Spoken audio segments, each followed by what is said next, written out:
Vážení priatelia a priateľky, včelári, vítam vás na dnešnej slávnostnej výročnej členskej schôdzi.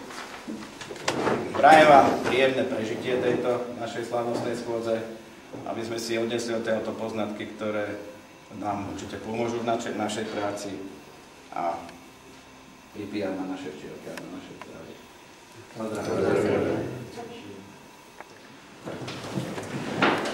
V roku 1221 bola prvá písomná zmienka o obci Fudemus, ktorá vlastne vyjadruje názov nejakého včelárskeho príbehu.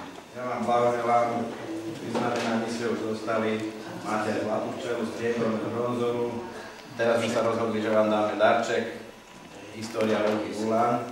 Budete mať teraz čas, budete mať čítať si trošičku. Myslím, že je maďarské. Po maďarsky. Ďakujem. Nech sa vám darí.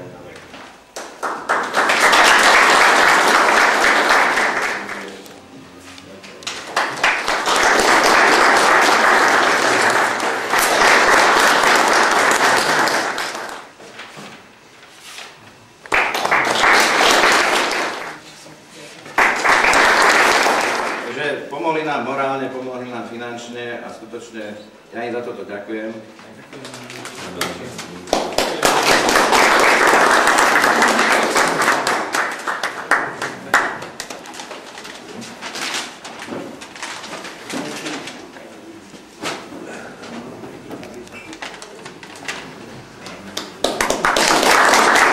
Sme veľmi hrdí na to, že vlastne v našom erbe sú tie včely, aj ten kúl.